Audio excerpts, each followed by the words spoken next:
Mm. Hello, students.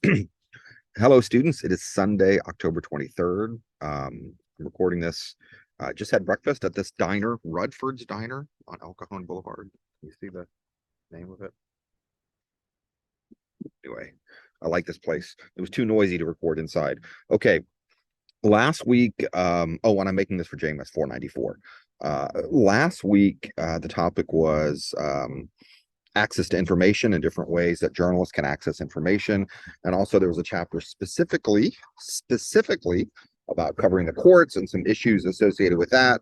Um, there's some valuable information that I wanted you to gain from that. And I'm going to ask a question, another question. In what year did the Supreme Court allow video cameras inside the courtroom?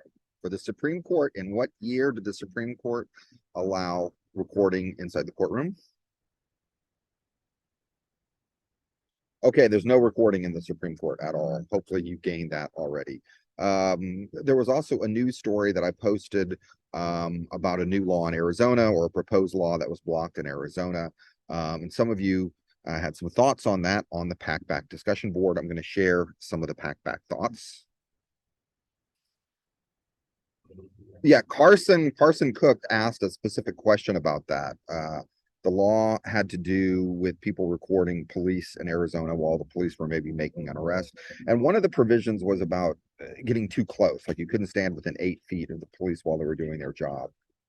Most of the comments, I'm just going to scroll through quickly. There was a couple of comments on that. Most of the comments were that people felt that according to the First Amendment, people should be allowed to record the police. And if the police are not doing anything wrong, the police should not feel bad about that.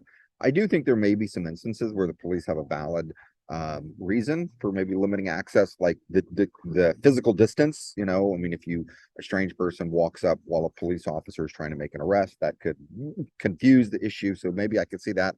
Then there's also the issue of just because something's happening in public doesn't mean necessarily it's okay to record. If the police are maybe arresting someone or questioning someone on the side of the road, you might videotape that. Even getting their person's identity could be a false arrest. The charges could be later dismissed. Could be something very embarrassing, like maybe a DUI that the person doesn't want publicized, and maybe the charge is not valid. So I think for the most part, people should be able to record the police, but I could see some instances where maybe that's not okay. Um, there was another question from Lauren Ellsworth. Very good question. What are your thoughts on undercover journalism? I posted this, I pinned this, as it were, so that there could be a lot of responses. Everyone, or at least everyone who went to PACBAC, saw this question. Do you think undercover journalism is ethical? People, had a variety of answers. People felt that, in some instances, it's probably justified. If the greater good from gaining that story helps the public, then it's okay, although it's definitely a slippery slope. And then one person, who was that? One person gave a very interesting response.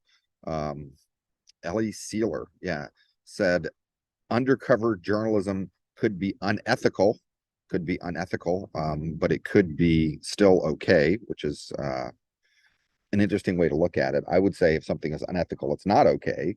Um, but anyway, it's a gray area. There's no right or wrong answer here. And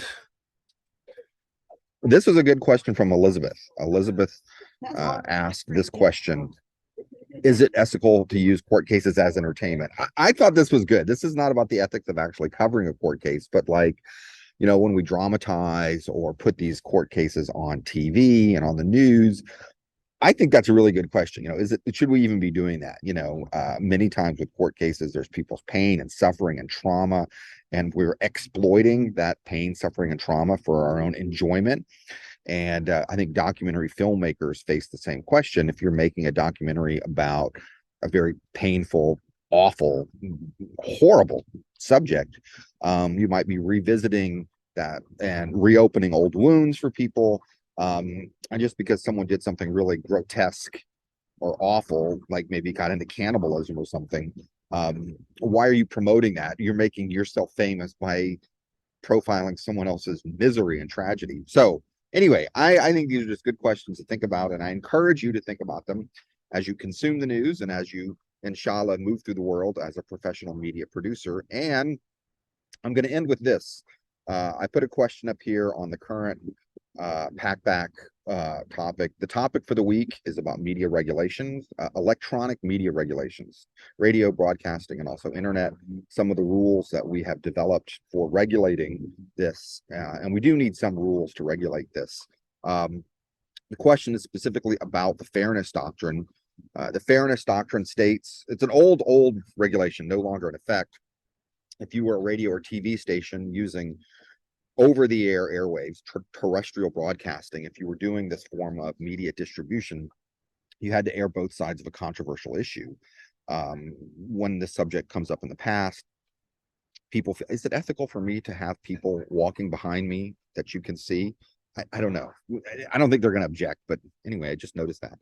Okay. In the past, we had this regulation. It's no longer in effect.